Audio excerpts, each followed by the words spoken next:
Good people of a great nation, I welcome you to the first of the two discussion segments we'll be having on this show this morning.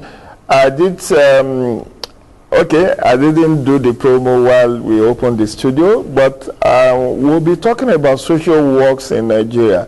What do we know about social works? Who is a social worker? What influence do they have on national development? Many a time we talk about volunteerism, culture of volunteerism. How much of that have we imbibed? So I've gotten somebody, an accountant turned gender activist, social worker, founder of Lola Care for the Needy Foundation. It's a pleasure to have you here, Lola. Yes, sir. Morning. Good morning. Good to see you. Same here. Tell us a bit about yourself. You're an accountant, and then you switched to become a social worker. What's responsible for that transition? Nothing serious. I think all my life I've been used to volunteering for people, helping the needy. I remember when I was in secondary school, so I've had people ask me like, why you in the social space, or is it something you just pick up of recent? I was with someone yesterday. I was like, oh, I got my first certificate from UNESCO volunteering when I was in secondary school. So that is like way back. And I remember when I was in uni, so I had a friend that almost every holiday we just go out and feed the needy beggars on the street of Lagos and Ogun State. So I think it's just something I enjoy doing over time, and yeah, so why not social works? If it's going to benefit someone, why not? Why not a chartered accountant and working in banks or financial institutions? Actually, if you see my profile, they're like educational certificate that are so much different. Like I said, it's not stopping your accounting work. It doesn't stop my accounting work. I used to be in the corporate world. I just left like last year. But still, when I was working, I can say that this was like the best set of people I've ever worked in. Short, anyone could have wished to work with. I worked with Construct Real Estate Development Limited, and they were very supportive. So imagine you being on TV, and your boss are like, you're doing well, and I'll come back to the office and be like, am I going to be sacked? And they're like, no, we're proud of you. Like, you're doing so much, and they're really proud. So why not? So I got a notion from there that even if you're working, you could also still volunteer and lend your voice to the society, and you can also be of help to someone. So why not? So who is actually a social worker? Like I said, a social worker is someone that helps people. That's for me, literally. So you're trying to help someone in basically every aspect of life. So when someone say he or she is a serial volunteer, so it means the person can volunteer in probably every aspect. But we have social workers or volunteers that just they're particular in one aspect. So it could be I'm a social worker but in the health sector. I could be a social worker in the educational sector. So I could just volunteer my time to go into rural communities to teach students. So for free, yeah. So I could be a social worker probably advocating for people. So I could go out and advocate for equal rights. Am I a social worker? I feel one way or the other. Okay, let's keep that short. Okay, so you've been at this for quite a while, since when you were in school. So you are the founder of Lola Care for the Needy Foundation. What do you do there? Okay, so at Lola Care for the Needy Foundation, our vision is to help people. Let me just use that word because I don't really want to go into the lengthy mission and vision. But our whole idea is to improve the socio-economic development of disadvantaged persons. And we do this through our social programs, either providing quality education for marginalized children, empowering women and youth, most importantly, through our entrepreneurship skills, and lastly social welfare. So we go as far as going to rural communities, organizing health outreach for marginalized people. We go as far as advocating for an anti-stop when it has to do with gender-based violence, because we say that is like on the increase, and that is what the whole world is focusing on before now. So yeah, basically that's just like the three major things we do: education, entrepreneurship training, and social welfare. So where does the funding comes from? Okay, so funding comes majorly from, because you can't do much without about funding, can you? Definitely. So funding has been really, like I said, I used to work, so it was easier. Okay, so my 1 month salary, I want to use it to like give back to the society.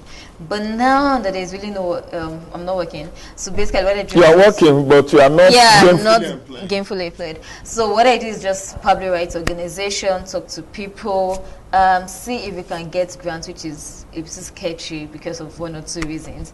But either way, so I just friends and family. Since I know you now, so I can always write to you. Don't write to me because I also don't get paid for this. This is part of my own corporate social responsibility. Great. But you know, it's how deep do you think is our culture of volunteerism in Nigeria?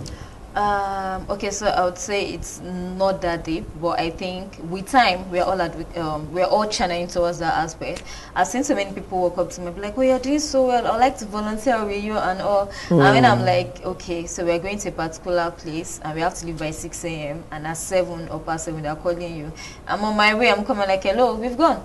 Do you understand? So people don't really see like the work you put into it. They just like after the result, and I feel like, oh, if she could do this, I could do it. But can you really put in all of those efforts? The sacrifices and all. So and I keep telling people, if you really want to do something, just do it with all of your heart and all. So it's not been easy, because by the time someone comes in and tell you like, my salary is not even enough, I know so many people have to like fight and say, oh, okay, do you know what school fees for a rural community child is just maybe 2.5 for their PTA fee, because I know your government schools are free.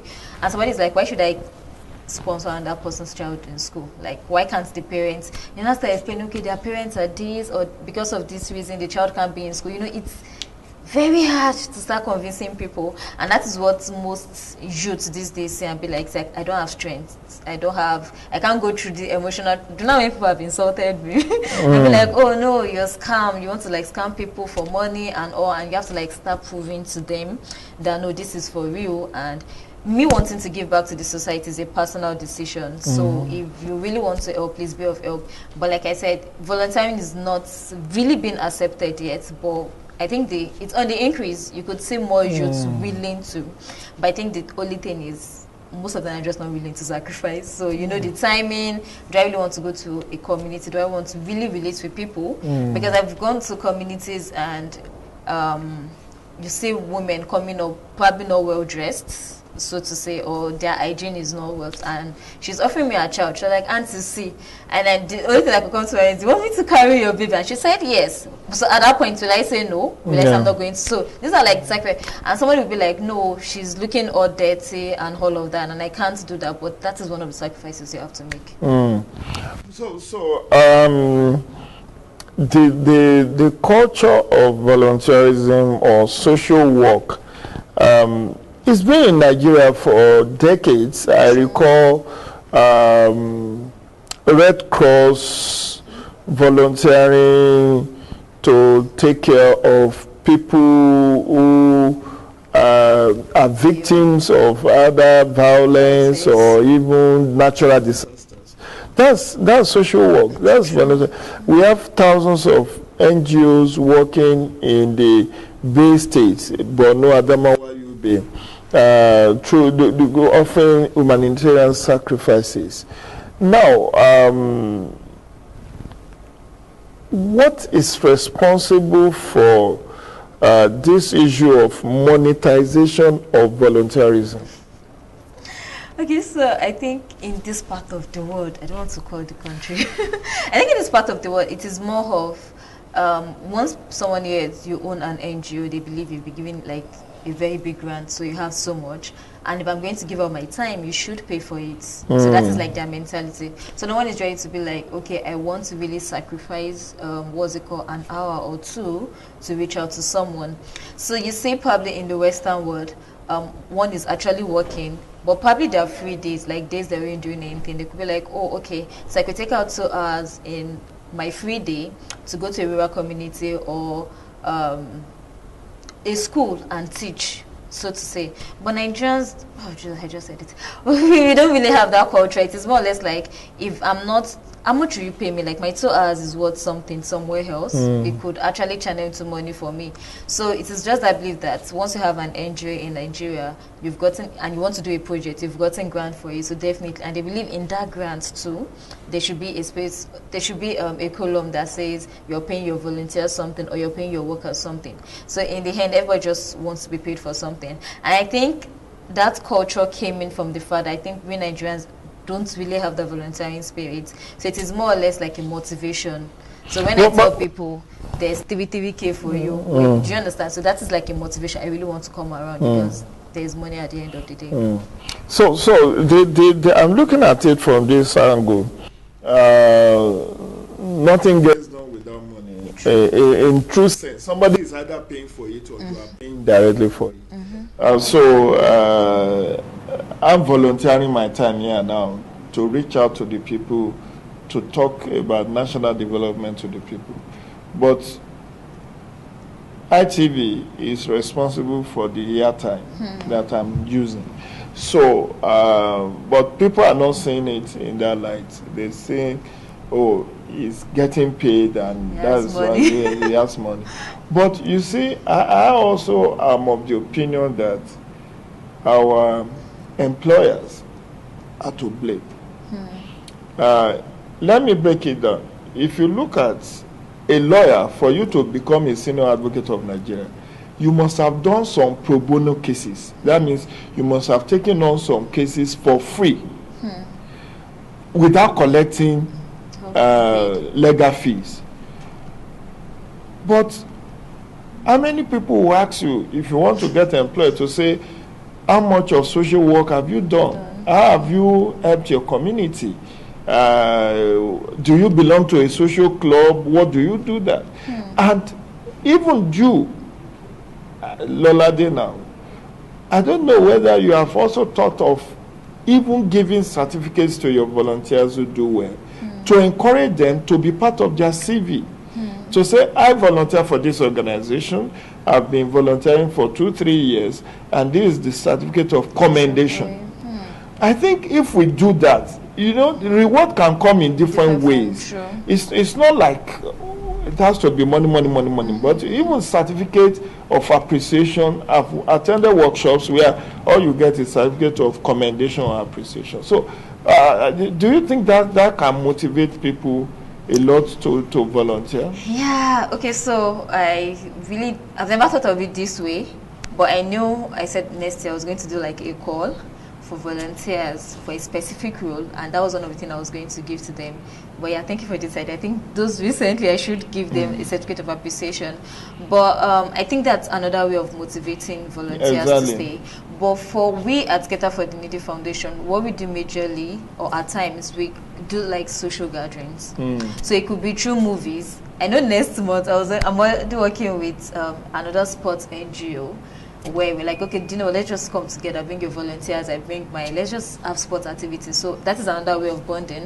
And I think this year we've done like 2 movie nights. So we just come around with free popcorns and free Coke on the house. Then we get to watch a movie, discuss after the movie, you know, and that's another way of reborn. So it's not just I just call you up and be like, oh yeah, there's a job, we're going to a community, but rather after that we still try to like come together, have fun. And my volunteer knows, even if you call me 1 a.m. I'm going to pick up. So, and that's not even just for me. So when I go to states and communities, at times when I see a flash on my phone, I know, okay, it's a student that is calling me. So the first thing I ask is, what school are you from? What's your name? Because when I go for social work like that, I tell them, I'm like, your elder says, you can reach out to me and talk to me about anything. Because one of the things we do is school and home-related gender-based violence. And these are like things students can't relate to their parents about. So we come in as the elder sister, talk to us if you are having things. So if I could give students that free ambience, I walk up to them and talk to them, how much more my volunteers? So I create that space for them, to a safe space. If you have anything you're going through, even if I don't have, I'm willing to help you. I was with someone last week, and a volunteer called and it was like, please, it needed something, needed to go out. I'm like, oh, I have just 2K in my account, okay, I'll give you 1K. And I sent it to him. And the person I was with was like, Lola, you don't have and you're giving. I'm like, okay, I don't know, I'm just wired that way. And I was like, take. I'm like, no, sir. I said, no, because you don't have and you're giving, that is the reason why I'm giving you also. So that is me being me, but somebody else is looking somewhere, and I was like, okay, for this singular act you did, I'm going to give you this amount of money.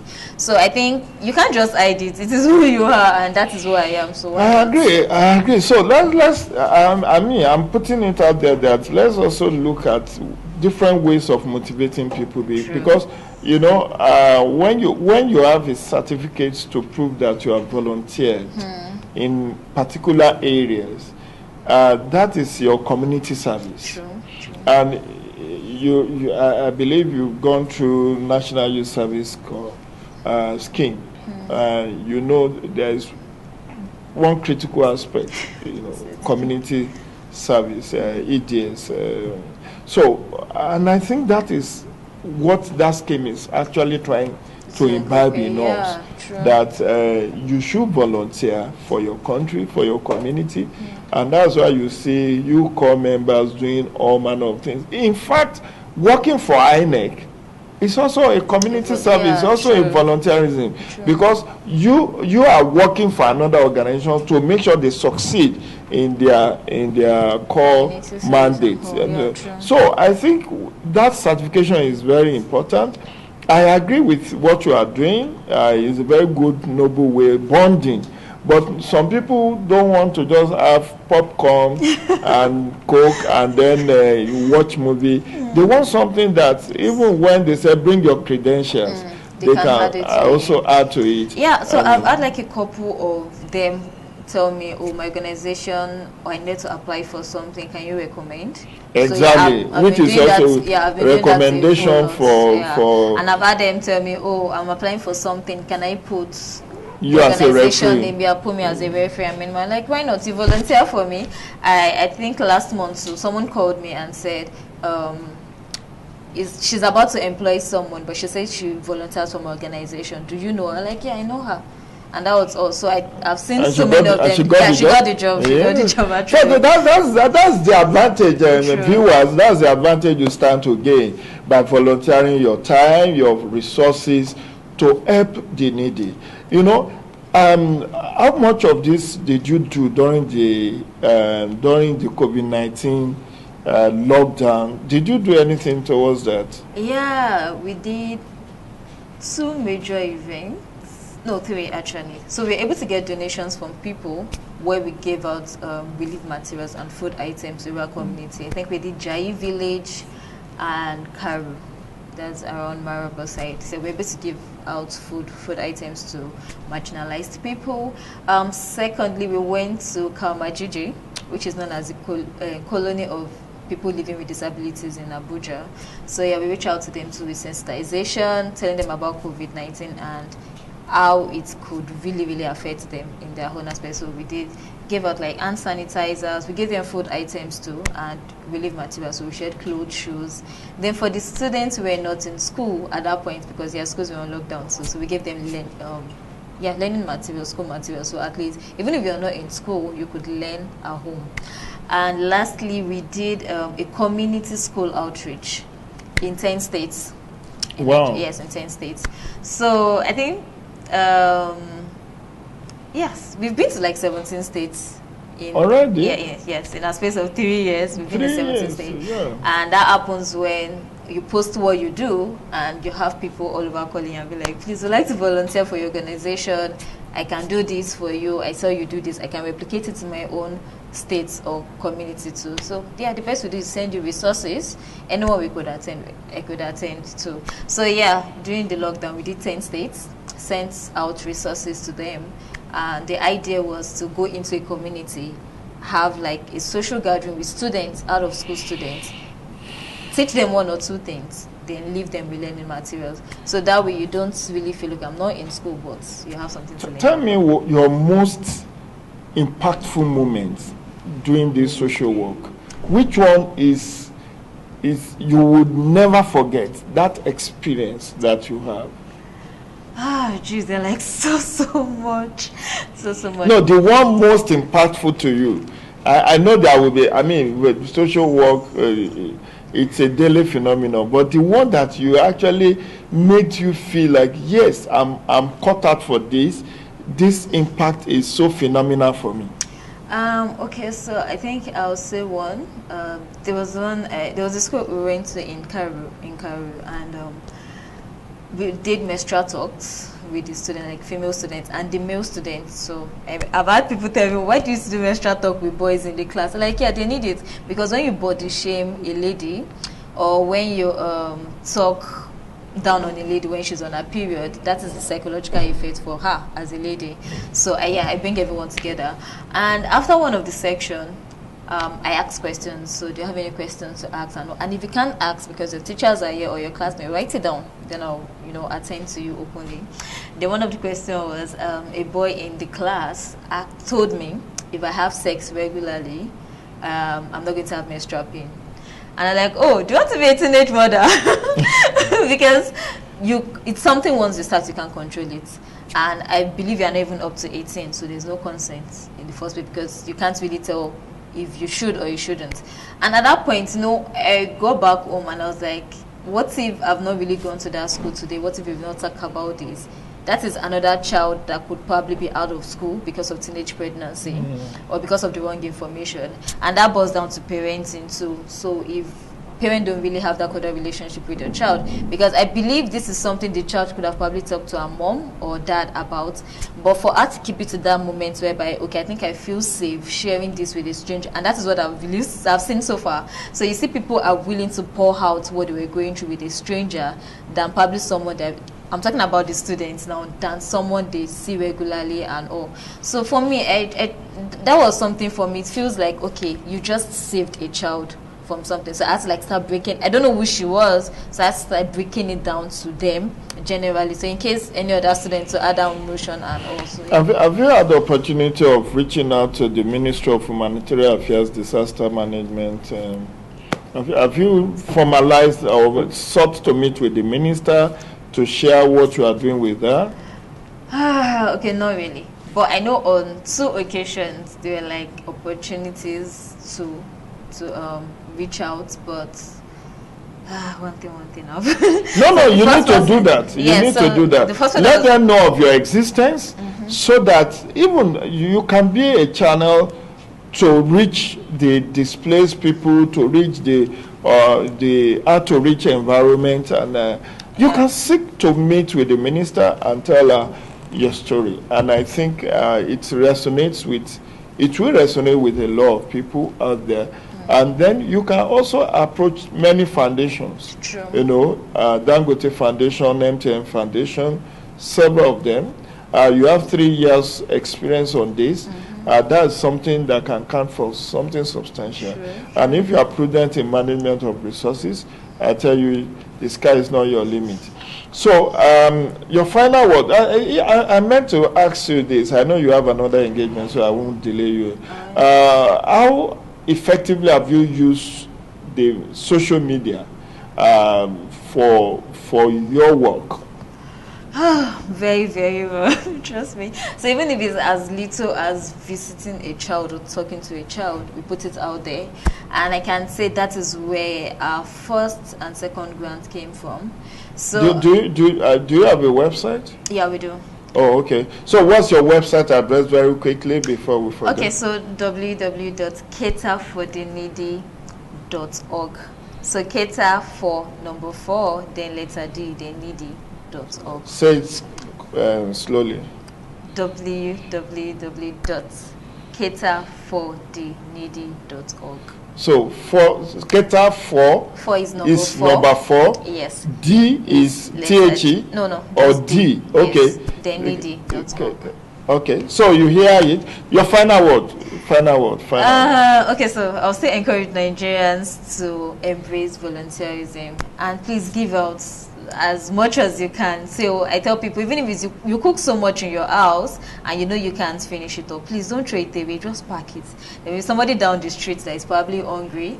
Just check out your streets too. There's probably a child, it's just 2,500 that is stopping the child from going to school. But that's like data fee for some of us, so why not just embrace it? It doesn't have to be your child. You can impart life. Let years to come as soon as oh, that man or that woman sent me to school. Thank God for this auntie that came to my school to talk to me. You know, you could even volunteer your time, walk into any school, talk to students. You have that experience and all. They really need a mentor. They need someone they could relate to and talk to. And you can be the big what's your strength now? Your star strength now? Or the core volunteer team that you have? Okay, so in Abuja, I think we have about 20 that we could probably call up and like I said, we have volunteers in like 17 states and still counting, so why not? Okay, so Lola has another engagement somewhere. I don't intend to keep her unduly longer, but it's a pleasure to have you on this show, Development Focus, where we talk development all the time. I'm sure one or two of our viewers are going to reach out to you, either through your website, if you have any other social media handle through which, or your number if you want to volunteer. All right. I don't know. Okay, so it's the same thing as social media handles. You say at Cater for the Needy. Cater for the Needy. So see the same CATER number 4 letter D then needy. And you can reach me on 08036334600. Okay. In case you can't reach her, you can reach me and I will reach her for you. All right, but thank you. Lola needs all the help she can get, and let's encourage her to become a giant in the field of social work in Nigeria. People like Mary Slessor were volunteers, they were social workers. History has recorded it that she stopped the killing of twins in Calabar. And that is the power of what we do. History will always remember us for it. So I want to thank you once again, Ololade Ogunobi, for your great work. I pray that God in His infinite mercy will crown your effort with success, resounding success, and keep you in good health and in wealth. Amen. So please do stay tuned. There will be another discussion segment in a bit. Do stay tuned and hope to see you there.